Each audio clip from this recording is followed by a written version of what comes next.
Bueno, Mark, depende de quién sea esa gente. Obviamente, yo represento... Expertos. No podemos vivir sin ellos. Es sencillo porque yo lo soy. Lo utilizan como algo sucio. Nos dicen cómo arreglar nuestro coche, cómo decorar nuestra casa, cómo criar a nuestros hijos y cómo cocinar nuestros alimentos. Pueden utilizar cebollas rojas pequeñas. Nos dicen qué vinos beber, qué arte comprar. Seamos creativos. Y qué opiniones debemos tener. Además de cómo comer bien, cómo hacer ejercicio bien y cómo vivir eternamente. Hay que dejar que el resfriado siga su curso. Están en todas partes y los necesitamos porque vivimos en un mundo frenético donde hay demasiada información para procesarla nosotros mismos. Nos dicen qué coches son los más seguros y después se retiran esos coches del mercado. Si quieres ponerte a dieta, alguien va a decirte qué debes comer, y si quieres cortarte las uñas de los pies, habrá un experto que te dirá cómo hacerlo. Incluso en cómo vivir ha llegado a haber expertos. Cada día aparecen ejércitos de nuevos expertos, analistas, eruditos, consultores y otras autoridades para cubrir nuestras necesidades en los medios y en todas partes. Soy un experto en supervivencia en la cárcel. Soy todo un especialista. Predicciones. Las acciones van a bajar, Amanda, se van a desplomar. Y a menudo les cedemos nuestras opiniones porque, bueno, son expertos. Ellos deben saberlo. ¿O no? Con la caída de la bolsa de 2008 descubrimos que nuestros analistas más importantes, nuestros gurús de las finanzas, no sabían gran cosa. Y ningún experto predijo la reciente primavera árabe, aunque todo el mundo tuvo mucho que decir a posteriori. Mubarak va a resistir hasta el final. Un imperio del mal a la iraní. Entonces, ¿qué ocurre con los que hay por ahí? ¿Deberíamos hacerles caso? Ser un experto significa que uno toma decisiones correctas y acierta más en sus predicciones que una persona normal, o todo es parte de un nuevo culto, una industria de los especialistas en expansión que se ha convertido en nuestra nueva religión. El experto medio acierta tanto como un chimpancé tirando un dardo. El poder de los expertos, de los falsos verdaderos expertos o de los verdaderos falsos expertos es terrible. Es una especie de gran ejército de inútiles. Y se les da una autoridad absoluta en los medios de comunicación. Hay un altísimo porcentaje de eruditos que no son absolutamente nada más que fachada. Y ese es el titular de hoy.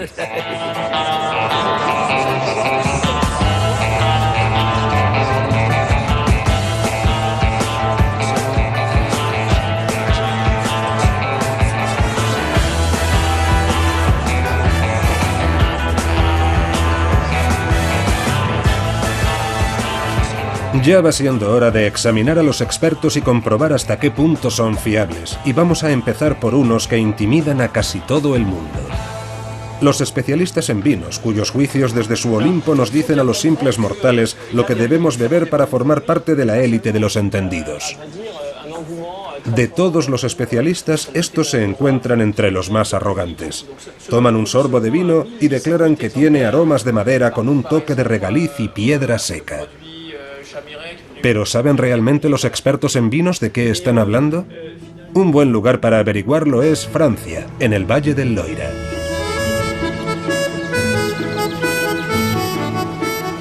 Frédéric Brochet empezó a catar vinos en las bodegas de su padre cuando solo tenía 11 años. Hoy en día produce 1 millón de botellas al año en Château Domaine-en-Pelidé. Pero Brochet también es profesor de enología, la ciencia del vino, en la Universidad de Burdeos.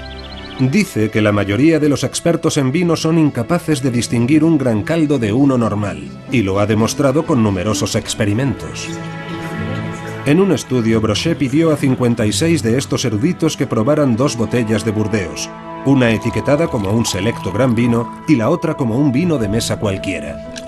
En realidad, las 2 botellas contenían el mismo vino, pero todos los expertos se equivocaron por confiar en lo que esperaban saborear. De los 56 sujetos, solo 2 sospecharon que el vino de la etiqueta prestigiosa no era un gran vino. A todos los demás, ese vino de la etiqueta famosa les pareció un caldo de gran calidad. Y de ese mismo vino, presentado con una etiqueta cualquiera, dijeron que tenía un aroma poco interesante, que estaba avinagrado. En el caso de los expertos, cuando prueban un vino de calidad buscan sus virtudes, pero cuando prueban un vino barato, buscan sus defectos. En su tiempo libre, Brochet también ejerce de especialista en Fauchon, la tienda de vinos más prestigiosa de París. Organiza catas ciegas informales para clientes de paso y profesionales. Y en más de una ocasión ha cambiado una botella por otra. Brochet está intercambiando un Chateau Chamiret de 20 euros por un Nuit Saint-Georges de 400. ¿Notará alguien el cambio? A diferencia de sus experimentos más formales, aquí los asistentes pueden comentar los vinos y ayudarse unos a otros en el trabajo detectivesco. Pero a pesar de todo, la mayoría no lo nota. Es un vino viejo, verdaderamente. Este degustador de vinos dictaminó que el Chateau Chamiret de 20 euros era muy superior al Nuit Saint-Georges de 400.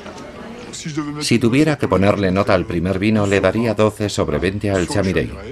12 sobre 20 porque es realmente un vino que está muy bien, atractivo y seductor. Y al Nuit Saint-Georges le daría un 14 sobre 20, pero con cierta reserva. Personalmente prefiero el Chateau Chamiret.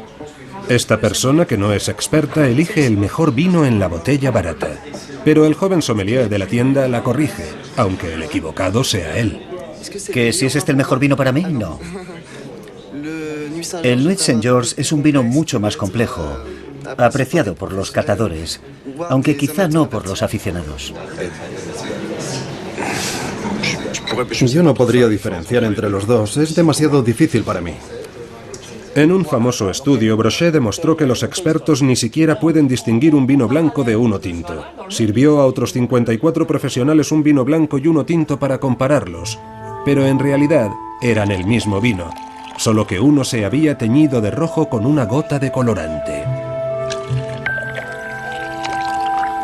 Ni un solo experto se dio cuenta. Brochet dice que la clave es lo que uno espera de la uva.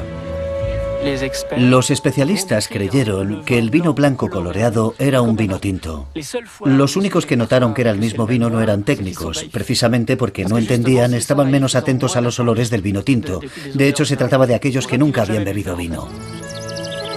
Brochet dice que ninguna botella de vino cuesta más de 15 euros de producir y que en gran medida el alto precio de los vinos solo es mitología y marketing.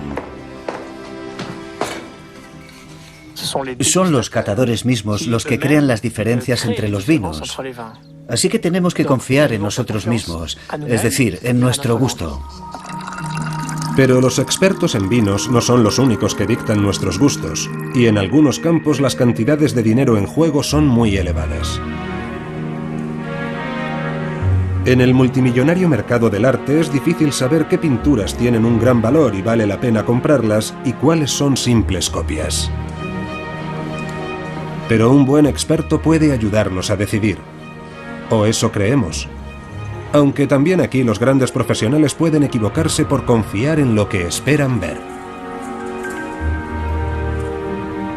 Esta exposición de la London National Gallery es bochornosa. Tanto que de hecho estos cuadros normalmente están escondidos en los sótanos. Sin embargo, ahora han salido a la luz para que los vea todo el mundo. Es una colección de falsificaciones que engañaron a los expertos y conservadores del museo durante décadas. La Pinacoteca ha tenido el valor de exponerlas al público, pero si pensamos en las falsificaciones que se han mostrado en los museos de todo el mundo, esto no es más que la punta del iceberg. ¿Cómo puede ocurrir? Con ustedes, John Mayat, un artista británico que falsificó más de 200 obras de grandes maestros, desde Monet a Matisse, y las hizo pasar por originales con la ayuda de un timador. Nicolas de Staël, no sé si han oído hablar de él. Durante casi una década, Mayat engañó a los críticos, galerías, museos y casas de subastas más importantes del Reino Unido en lo que Scotland Yard llamó el mayor fraude artístico del siglo XX. Mayat empezó a pintar falsificaciones a finales de los años 80, yendo a los museos para estudiar el estilo del conocido pintor británico Ben Nicholson.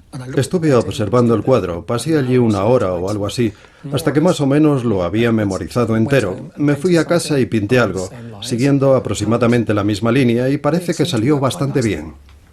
Mayat dice que al principio sus obras eran las de un aficionado, y sin embargo, él y su socio John Dewey llevaron 2 falsificaciones del conocido artista francés Roger Vissier a la mundialmente famosa Tate Gallery. Se hicieron pasar por historiadores del arte y convencieron a los expertos del museo de que las obras eran auténticas. Entonces 2 empleados con batas blancas trajeron los cuadros, y allí estábamos todos, mirando las 2 pinturas sobre la mesa, y dijeron, «Oh, son una maravilla», ya sabe. Y estaban pintados con pintura de paredes normal, en lienzos modernos, y su especialista las miró y dijo, «Sí, a mí me parecen buenas». Yo no me lo podía creer, me parecía demasiado ridículo para ser cierto. A mediados de los años 90, Mayat había pintado casi 200 falsificaciones de Chagall, Picasso, Miró y Giacometti y las había vendido en las casas de subastas más importantes de Europa. Gradualmente su técnica fue mejorando, pero sigue sin poder creer que engañase a tantos eruditos. Les han dicho ya lo que van a ver, así que cuando lo ven, lo ven. Me dan mucha pena los expertos, francamente. Incluso el mayor del mundo es falible. Cometen errores. Nunca han cazado a los mejores falsificadores. Las mejores copias son las que crees que son genuinas y están ahora mismo en las galerías de arte de todo el mundo.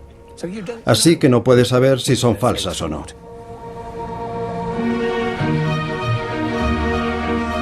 En la National Gallery, la conservadora Marjorie Wiseman dice que hasta los mayores expertos cometen errores porque, como los degustadores de vino, en el fondo quieren y esperan creer que han encontrado algo especial. Todos los historiadores del arte, todos los conservadores, quieren hacer el próximo gran descubrimiento. De modo que quieren encontrar una obra maestra desconocida. Y a veces se olvidan de hacer bien los deberes. Creo que la causa muchas veces es la codicia. Y no solo la codicia económica, sino la codicia académica. Quieres que se te reconozca un gran descubrimiento. En 2009, uno de los grandes museos de Hamburgo abrió una exposición de guerreros de terracota chinos que resultaron ser copias sin ningún valor. Mientras tanto, un experto que dirigía un museo estatal alemán declaró engañado que un cuadro con burdas manchas de color era una obra genuina de Ernst Wilhelm Ney, artista ganador de un premio Guggenheim. En realidad, el artista era un chimpancé. El crítico de arte francés Patrick Debaget dice que no hay especialista infalible. El mejor técnico es el que se equivoca menos. No siempre podemos acertar y todos podemos errar, por eso el mejor es el que falla menos, aunque hay expertos que cometen muchos errores. Creo que esto afecta a museos, casas de subastas, coleccionistas privados, historiadores del arte, estudiosos. Creo que todo el mundo es vulnerable.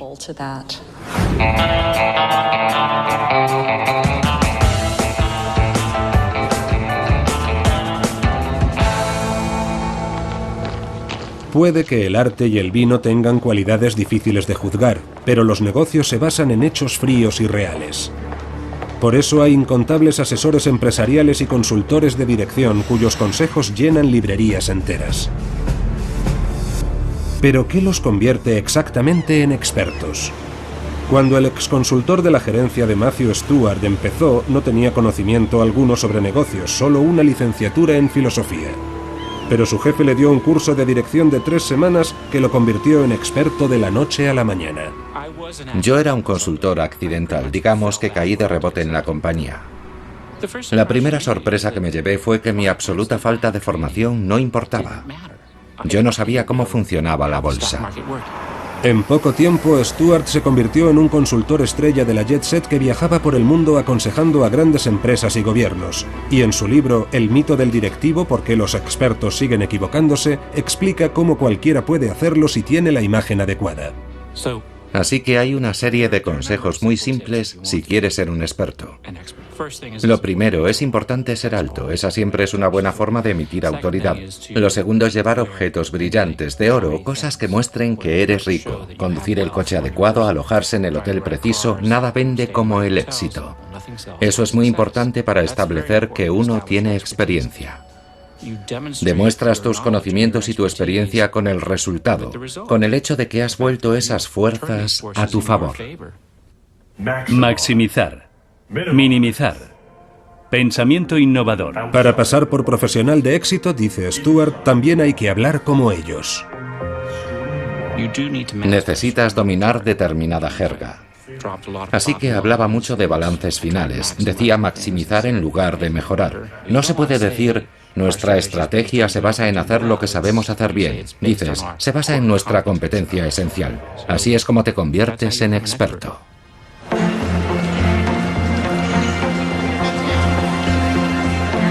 En Francia, los expertos también son omnipresentes, sobre todo en los medios. ¿Cómo podemos superar en 3 años el déficit de las finanzas públicas? También aquí la jerga contribuye a crear la imagen del especialista, dice el historiador Etienne Auger, redactor editorial de la revista francesa Slate. Los analistas tienen su propia jerga. Es cierto que a los economistas, por ejemplo, les gusta mucho utilizar palabras como push y pull y los derivados y cosas por el estilo, solo para mostrar su competencia. Los expertos religiosos, los sacerdotes, también tienen su jerga. Por ejemplo, el hecho de que se sigan diciendo muchas misas en latín indica que hay un argot al que los fieles no pueden acceder.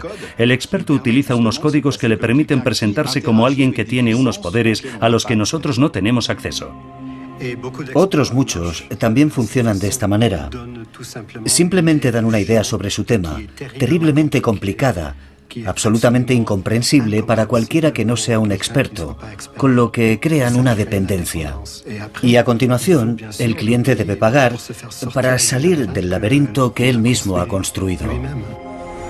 Matthew Stuart piensa que los gurús de la dirección son un espejismo, que toda esa disciplina es una fachada decorada para convencernos de que la economía es una ciencia que funciona con fórmulas. Hay una idea que es muy importante para nuestra economía y es que existen unas personas que tienen acceso a un tipo de conocimiento especial, la capacidad de organizar empresas, de dirigir el mundo. Y esto crea la posibilidad de que alguien dé un paso adelante y diga, yo soy el experto, yo sé dirigir organizaciones humanas, igual que usted sabe cómo construir un teléfono móvil o diseñar un edificio. Y sin embargo, no tiene ningún fundamento. Pero Stuart dice que si él era un falso experto en dirección, también lo son todos los demás. Trabajas en un campo donde la verdad es que no hay expertos genuinos. Todo es una farsa. La idea básica de que existe un tipo de ciencia, una tecnología que se puede aplicar a esta disciplina, es simplemente falsa. Y sin embargo, a las grandes corporaciones y a los gobiernos les encanta contratar expertos para cubrirse los activos. Contratar a analistas es una forma de protección. Así puedes decir, pedimos consejo a los expertos y nos dijeron, haced esto, y eso hacemos. Y si sale mal, puedes decir que contrataste a los especialistas y seguiste sus consejos. Esto beneficia a todos de alguna manera. Los gobiernos, que también tienen a sus expertos, dirán, nosotros empleamos a los mejores, así que si algo ha salido mal no es culpa nuestra, porque siempre hemos querido que nos asesoren los mejores. Si sale bien, por supuesto, eres un genio. Y realmente no tienes que mencionar a todos esos expertos que te señalaron la dirección correcta. Mientras los expertos en finanzas siguen su marcha triunfal, hay un nuevo ámbito en el que todo el mundo está hambriento de consejos de especialistas. La vitamina D es una medicina milagrosa. Zumo de granada, un estudio lo recomienda. Un nuevo estudio dice que el café es bueno para el corazón. En esta sociedad obsesionada por la salud, buscamos alimentos maravillosos que nos ayuden a vivir eternamente, desde el milagroso omega 3 de los huevos y el salmón a cereales salvavidas presentados más como medicamentos que como comida. La piña contiene una enzima que procesa las proteínas llamada bromelina. Buscamos respuestas mágicas en un ejército de nuevos expertos en nutrición, especialistas en dietética y otros que nos dan consejos detallados sobre qué alimentos comer o evitar para estar sanos o para prevenir el cáncer. La grasa de oca es especialmente rica en ácidos grasos poliinsaturados. Pero las tendencias cambian tan rápido que a menudo acabamos hechos un lío, como dice el escritor y humorista francés Jean-Luc Chifflet. Yo me hinché de omega 3, me hartaba de sardinas, me hartaba de salmón para prevenir el cáncer. Y ahora acabo de comprar otro libro que dice que hay que hacer exactamente lo contrario. Así que ya no sé a qué santo encomendarme. El Dr. Ben Goldacre es un conocido crítico científico y escritor británico. Dice que muchos expertos en nutrición tienen una escasa formación o conocimientos. Hay un vasto ejército de gente ofreciendo todo tipo de consejos y se hacen llamar nutricionistas. Lo interesante es que hay un grupo de académicos que investigan las relaciones entre alimentación y salud y que también se llamaban nutricionistas. Y ahora están empezando a comprender que van a tener que cambiar el nombre de lo que hacen, porque está totalmente devaluado y caricaturizado por la llegada de esta nueva y estrambótica profesión. Goldacre dice que a menudo las asociaciones profesionales tienen unos estándares tan informales que cualquiera puede conseguir un certificado con aspecto oficial. De hecho, él pidió uno por correo a esta asociación de expertos en nutrición para su difunta gata Henrietta y lo consiguió. Lo que demuestra que no necesitas ser nutricionista, ni de hecho necesitas ser humano. Ni siquiera tienes que estar vivo para ser miembro de la Asociación Americana de Consultores Nutricionales. ¿Listos? 3, 2, 1. ¿Qué os parece? En lugar de una explosión tenemos una lámpara. El Dr. Joe Schwartz es el perro guardián oficial de la Universidad McGill. El falso experto es un gran problema en el mundo científico. Muchos de estos técnicos o presuntos especialistas son unos charlatanes. Los resultados que hemos obtenido con miles de pacientes con todo tipo de cánceres demuestran que SIAC cura el cáncer. ¿Lo han oído? Un tratamiento contra el cáncer. Están promocionando tratamientos para el cáncer que no funcionan. Están promocionando suplementos dietéticos que no funcionan. Este peróxido de hidrógeno de uso alimentario es la única forma de curar desde el cáncer al eczema, la gota, la artritis.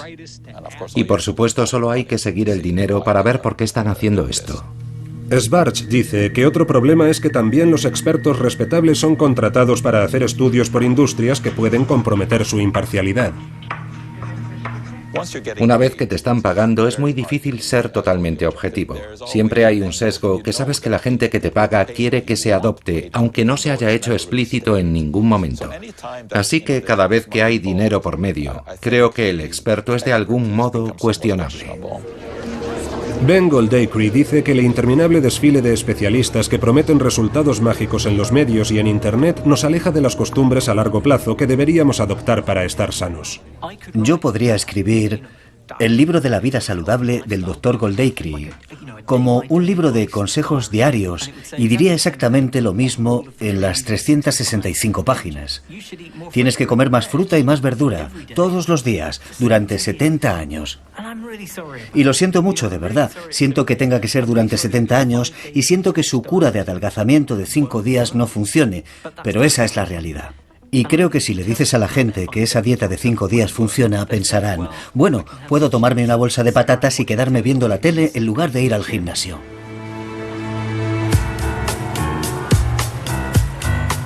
Pero ¿hasta qué punto está extendida la falta de pericia entre los expertos?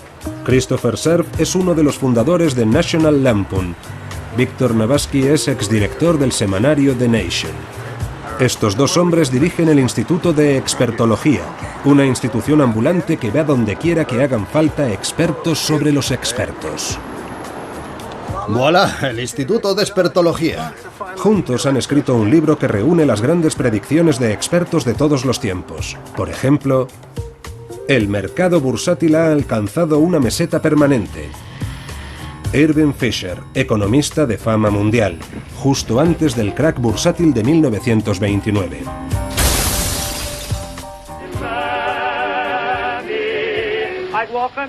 ¿A quién demonios le interesa oír hablar a los actores?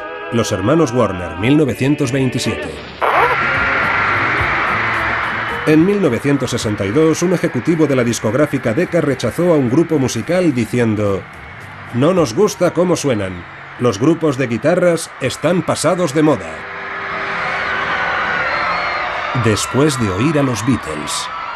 Uno se imagina que por probabilidades, aunque no sepan nada, los expertos deberían acertar al menos el 50% de las veces, pero no hemos encontrado a uno solo que haya acertado en nada.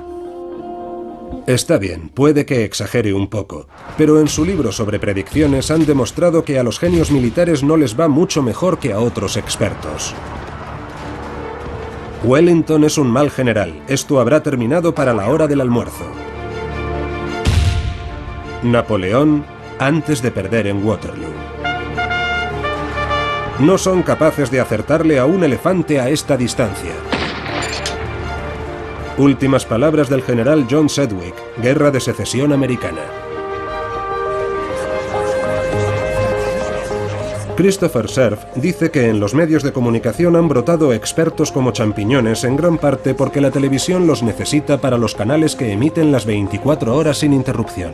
Cada vez utilizan más el formato de sentar a un especialista a un lado y a otro, que se supone que lo es en el otro, y los dos mantienen una violenta discusión en pantalla sobre algo. Claro que sí, claro que sí. Yo dije que no era una buena invención. En Francia nos encantan las peleas de gallos. Podría decir... Yo tengo la afiliación de Clemenceau, de François Mitterrand.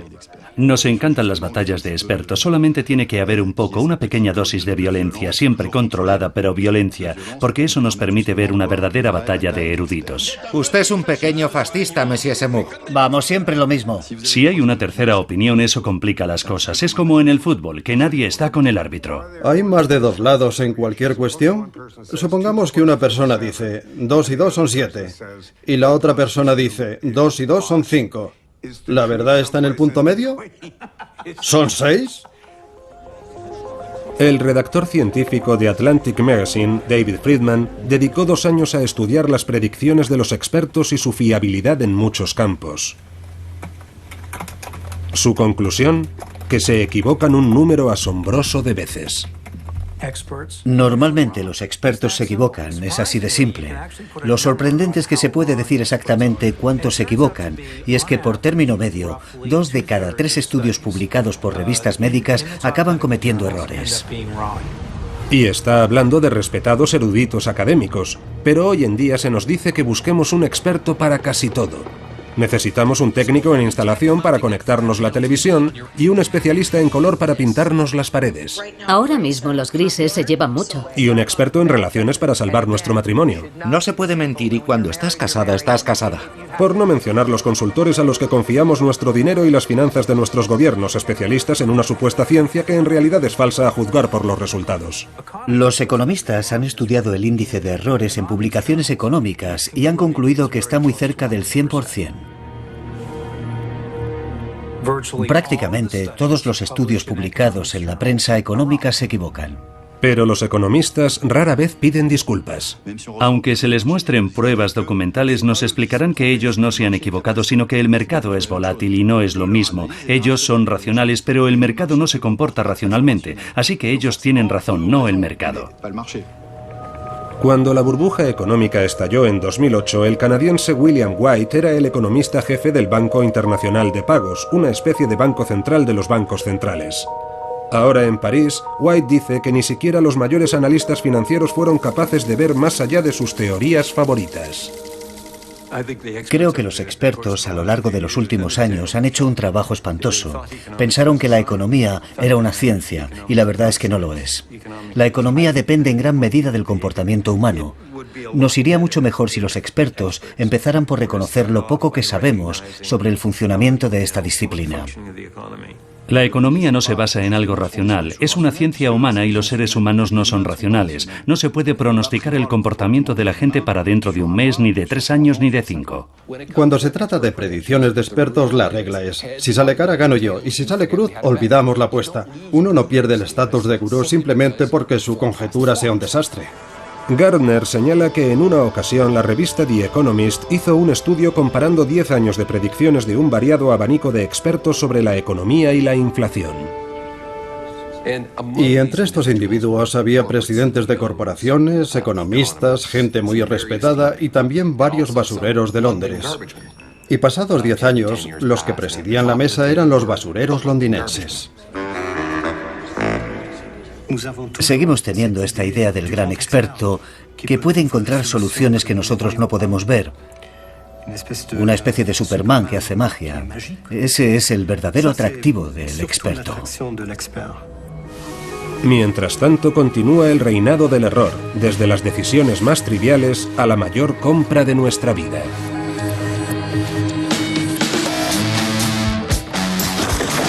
Vale, genial. Dame un máximo para tener un margen. Con ustedes Mike Holmes, una estrella de la televisión canadiense, quien ha emprendido una cruzada para desenmascarar a los expertos que hacen grandes chapuzas en la reforma de las viviendas. Su última serie de reportajes tiene un nuevo objetivo: los inspectores de viviendas. Y entonces llega la inspección Holmes. Sí, ellos también cometen muchos errores y salen realmente caros. ¿Por qué aquí? Hoy el equipo de Holmes está grabando en esta casa de Toronto. Se vendió por $280.000 después de que un experto inspector de viviendas le diera el visto bueno. Cuando empezaron los problemas, el nuevo propietario acudió a Holmes, que descubrió que hacían falta $200.000 más para las reparaciones. Pero Holmes ha visto cosas mucho peores. Toda la fontanería está hecha polvo. Dice que el verdadero problema es que se ve a los inspectores de viviendas como especialistas altamente cualificados, y muchos tienen una experiencia mínima cuando no nula. Para ser inspector de viviendas solo tienes que chasquear los dedos. Hay un curso de 1 hora que puedes hacer online. Hay un curso de 2 semanas. Pensemos un poco. ¿Qué formación tienen? ¿De dónde salen? ¿Han construido casas? Los que han levantado viviendas son los que deberían ser inspectores. Pero si solo has trabajado en McDonald's e hiciste un curso de 2 semanas, de repente eres todo un inspector y ahora los dueños de las casas te consideran un experto. A pesar de todas las pruebas, la industria de los expertos sigue creciendo y fabricando nuevas autoridades sin cesar. Pero, ¿de dónde salen? ¿Cómo se convierte alguien en experto? Las nuevas crisis bancarias en Estados Unidos, en Alemania, en Francia. En el pasado usted ha escrito un libro o ha dominado algún sector o es un expolítico en busca de trabajo. El poder no es para brillar por brillar, el poder es para servir. Pero aquí en Francia tienen su propia escuela de expertos, la Facultad de Filosofía, origen de un buen número de los especialistas televisivos. Y luego está el fenómeno del orgullo. Las mujeres son hombres insatisfechos porque no tienen pene. La separación absoluta de las creencias y el espacio público. El filósofo en Francia es el experto de base. Es decir, que en todos los programas nos encontramos con ellos porque saben de todo. Son capaces de hablar tanto del calentamiento global. A pesar del calentamiento climático con el que nos calientan las orejas, la nieve no va a dejar de caer en invierno. Como de dar su opinión sobre la desaparición del Polo Norte o la sexualidad de la mujer checoslovaca. Por eso tienen un título de filosofía, porque eso les permite opinar sobre todo. Cuando uno es primer ministro debe tener sangre fría. Es la aristocracia del pensamiento. Los odiamos, pero estamos orgullosos. Podemos criticarlos, pero usted no. Pero hoy en día en Estados Unidos hay formas mucho más rápidas de convertirse en experto que aprender mucho de algo. Porque fabricar especialistas se ha convertido en un nuevo negocio. Hay quien dice que puede convertir a cualquiera en un experto en pocos días. Sí, incluso a usted. Esta es la Escuela de Expertos. Hola, me llamo T.J. Walker y ayudo a la gente a mostrarse relajada, cómoda y segura en televisión. ¿Qué pasa? Estoy embarado, incómodo. ¿Por qué nadie va a escucharme y respetarme? ¿Por qué voy a respetar vuestra opinión si parece que os da miedo estar aquí? T.J. Walker enseña a la gente en pocos días a tener la presencia y a hablar como los expertos de la televisión. Porque imaginaos si yo os estuviera diciendo, voy a enseñaros a tener una imagen increíble y hacer que la gente piense que sois los mayores expertos del mundo. ¿Qué habéis notado? Por lo menos no es la bragueta. Cuando se trata de ser un experto en los medios, si hay una sola cosa que no funciona, eso será lo único que recuerde la gente. Está funcionando desde hace 25 años. Sus alumnos pagan entre $2.000 y $7.000 y el abanico va desde médicos y empresarios de éxito a agentes de relaciones públicas que quieren ser conocidos en su campo como expertos televisivos.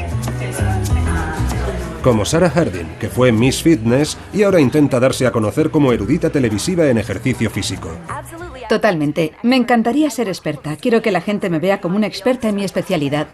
Desde luego me gustaría ser un experto conocido en el campo de la venta al descubierto. Me gustaría salir en la CNN algún día. Me gustaría ser experta en psicología deportiva para ir a los programas de noticias y deportes a hablar de esta modalidad y de cómo influye en los atletas. TJ dice que hay una enorme demanda de expertos por el gran crecimiento de la televisión por cable. Ahora mismo hay una tremenda necesidad de ellos por una razón, porque es barato. No hay nada más barato que tener a un anfitrión obstinado y llevar a un par de personas igual de pertinaces, una a cada lado de la mesa, una contra otra. Y sale prácticamente gratis. Y para mucha gente ser experto es una fantasía. Para mucha gente es una fantasía ser gurú. Es una salida profesional muy atractiva, puede ser apasionante, y muchos están intentando conseguirlo. TJ dice que podemos convertirnos en expertos si escribimos un libro o disponemos de un título de algo, pero la forma más fácil es tener una formación básica, aprender a moverse en los medios y conseguir algún tipo de exposición. Porque si has salido en televisión una vez, ya te consideran como un especialista, y la prensa y la radio también te buscarán. Muy bien, ¿cuál es la forma más fácil para que os llamen? Os garantizo que así os convocarán. La forma más fácil de que cuenten con vosotros es esta. Eso es, atacar. Usted nunca es responsable de sus pensamientos. Espere, ¿yo no soy responsable de qué? Le echa la culpa a todo el mundo y dice que avasallo. No me va a avasallar con sus desvaríos. Puede desvariar todo lo que quiera. La regla de oro de TJ es ser simple y no dudar. Cuanto más absolutamente seguro de sí mismo suene, más probable es que haga carrera como experto en televisión. Así que diga siempre, siempre y nunca, pero nunca diga quizás. Cada vez que afirméis algo rotundamente, absolutamente, siempre, debe hacer esto, tiene que hacer esto. Cada vez que hagáis eso, os van a llamar una y otra vez. Y así otra promoción de autoridades prematuras sale a la calle a vender certeza junto al creciente ejército de expertos que solamente lo son en dar opiniones. Un profesor de Berkeley es el mayor experto mundial en expertos. Lleva estudiándolos atentamente 20 años. El profesor Philip Tetlock ha seguido a 300 expertos gubernamentales y mediáticos de alto nivel durante 2 décadas, en las que han hecho 82.000 predicciones. Entre ellas había previsiones económicas y pronósticos políticos sobre acontecimientos mundiales.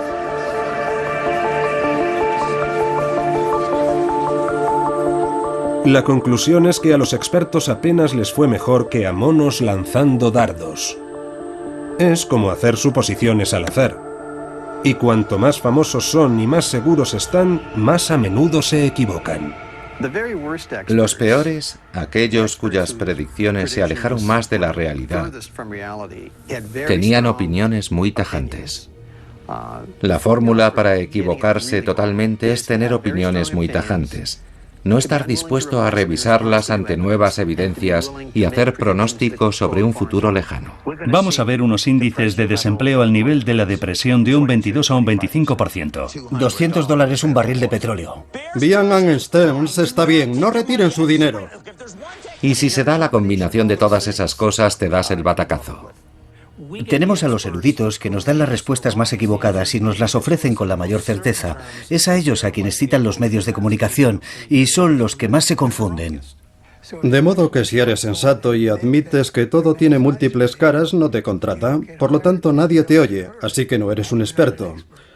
Y al repetirse ese patrón a lo largo de muchos años, solo los que se van a equivocar con seguridad aparecen en televisión. Si un árbol cae en el bosque y no lo oye nadie, ¿hace ruido? Si hay un experto que es muy bueno en su disciplina, pero no lo oye nadie, no tendrá ninguna influencia en la opinión pública. Por lo tanto, no es siempre el mejor el que tendrá el mayor impacto. Si fuéramos más listos, si quisiéramos mejores respuestas, acudiríamos al experto que no tiene mucha confianza o al que tartamudea, al que duda y que se contradice constantemente. Creo que como regla, los expertos más aburridos son los que más aciertan. En casi todos los campos que hemos examinado hemos oído similares alabanzas del especialista desconocido e inseguro. Cuando ves a uno de ellos que está absolutamente seguro, entonces me salta la alarma y automáticamente digo, no, aquí hay algo raro. Quiero saber más. Creo que los analistas deberían mostrarse menos seguros, especialmente en el terreno de la economía. Pero, por supuesto, así es difícil ascender en el escalafón. Pero Matthew Stewart dice que la certeza es precisamente lo que venden los consultores empresariales. Si quieres ser experto, debes mostrarte confiado, seguro de tus recomendaciones. Tú sabes la verdad, se la estás comunicando a la gente. Quizá es por lo que no me gusta especialmente el trabajo de experto. Siempre estoy cuestionando lo que hago. Estoy lleno de dudas. Las leyes de la física son predecibles, pero el comportamiento humano es demasiado complejo para que nadie pueda augurarlo. Y sin embargo, en tiempos de incertidumbre, buscamos certeza en nuestra vida. ¿Hay algún campo en el que se pueda ser un experto de éxito y admitir que no estás seguro? Para saberlo, volvimos la vista a los cielos. En la zona metropolitana, el pronóstico para hoy es de un 38% de probabilidades de lluvia y un 50% de tormentas. Aquí, en la Oficina Nacional de Meteorología de Canadá, siempre se hacen los pronósticos con un porcentaje de probabilidades junto a cada predicción. De hecho, en las predicciones a más largo plazo, aparece un aviso en su página web que dice que las previsiones no son más fiables que el azar, según dice su climatólogo jefe, David Phillips. No sé, es como decir, lanza una moneda, tira un dardo, haz girar la ruleta. Tenemos que decir algo, no podemos poner un mapa en blanco y decir, el tiempo para este mes se ha cancelado. Así que lo mejor que podemos hacer es darles algo, pero también advertirles. Usuario, no te fíes mucho, casi cualquier cosa es posible. Y sin embargo, muy pocos expertos muestran esta humildad. En cambio, es a los más arrogantes y seguros de sí mismos a los que acudimos sin dudar. Y ya no sé a quién recurrir. Tengo más de 50 años, soy blanco, relativamente acomodado. No sé con quién demonios me van a poner en la cárcel, no sé. Allí no hay violadores, no hay asesinos. El efecto que ha tenido en mi familia ha sido horrible. Ya, pues ¿sabe qué? Yo soy un experto en esto. Ha visto mi web. Sabe que cumplí 10 años, he estado en todos los niveles de custodia. Voy a ser sincero con usted, Mark. Está jodido, pero vamos a intentar mitigar los daños. Con ustedes, Larry Levine, un nuevo integrante de la industria de los expertos. Larry es exconvicto, pero ahora asesora a aterrorizados delincuentes de cuello blanco sobre qué les espera en la cárcel. Es un especialista en prisiones que imparte un curso llamado Primero de Condena Federal. No ir a las duchas en plena noche, por ejemplo. No ir a sitio solo.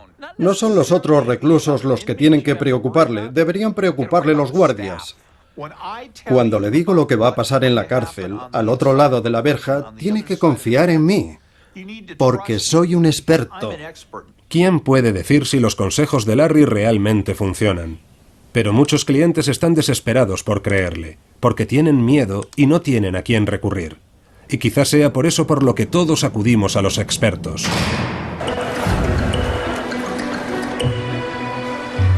Vivimos en un mundo frenético, sometidos a demasiadas presiones para tomar decisiones por nosotros mismos. Así que buscamos desesperadamente consejos sobre cómo vivir nuestra vida, de entrenadores personales... Respire de forma regular. A consejeros vitales, asesores dietéticos... Lo recuperé en una semana. Expertos y expertos en paternidad. Que usen el orinal solo creará más ansiedad. Nos hemos vuelto adictos a los expertos, pero ellos también son adictos a nosotros. Hay una dependencia doble, ya que ellos necesitan a la opinión pública para existir. Y nosotros necesitamos a los expertos para, de alguna manera, saber qué pensar, saber de qué podemos discutir. Es como el niño pequeño, que quiere creer que siempre hay alguien al mando. Y creo que uno de los momentos más importantes de mi vida fue cuando empecé mi carrera profesional en el Banco de Canadá. Y lo que se hizo perfectamente evidente era que en realidad no había nadie al mando. Pero pienso que todos queremos creer que alguien sabe y que alguien realmente entiende. Porque la alternativa, enfrentarnos a todo esto, en esencia el caos, es algo con lo que resulta muy difícil vivir, creo. Y será una relación en la que no habrá divorcio y será más feliz de lo que es en este momento. Durante milenios hemos acudido a la quiromancia, a videntes y adivinos para que guíen nuestras acciones y nos digan qué va a pasar en el futuro. Pero en el mundo actual somos demasiado sofisticados para creer en adivinos. Así que buscamos sustitutos. Se ha dicho que los que se ganan la vida con la bola de cristal están condenados a comer cristales rotos. Pero ese no parece ser el caso de los que están detrás del cristal de nuestra televisión, que siguen hablando porque necesitamos desesperadamente que alguien nos muestre el camino. Cualquier camino. Hay una tribu que cuando van a salir de caza no saben a dónde dirigirse. Entonces sus chamanes cogen un hueso de animal, examinan las grietas, lo tiran al suelo, observan hacia dónde señalan esas grietas y salen a cazar en esa dirección. Y es un sistema muy eficaz para evitar ideas preconcebidas. Si se sientan a discutir hacia dónde dirigirse, tienden a ir siempre en la misma dirección. Mientras que si hacen caso a las grietas del hueso, suponiendo que de alguna forma es un consejo fiable, van en direcciones que quizá no habrían elegido y en última instancia es más fructífero. Que los expertos tengan razón o no realmente no es tan importante. Los necesitamos y no importa que no sean infalibles, queremos creer en su magia. El experto actual es un poco como el chamán de los tiempos antiguos. El chamán utilizaba las entrañas de un pollo. Y el experto actual usa un PowerPoint, pero es la misma historia, ¿no?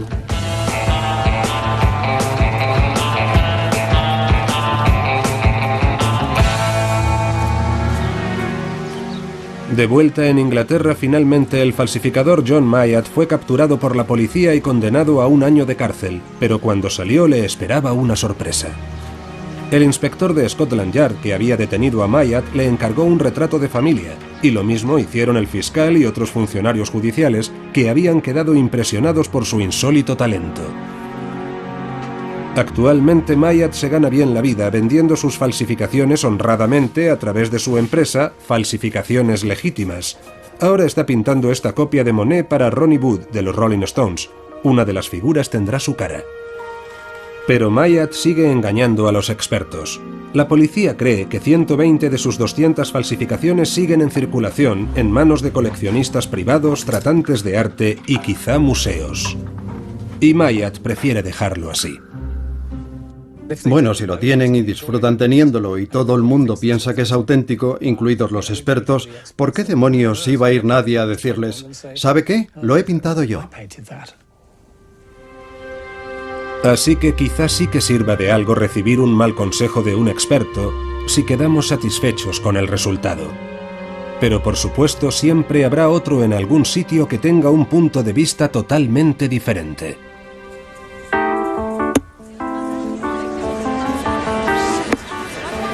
Como dijo una vez un deportista muy famoso, es muy difícil hacer predicciones, especialmente sobre el futuro.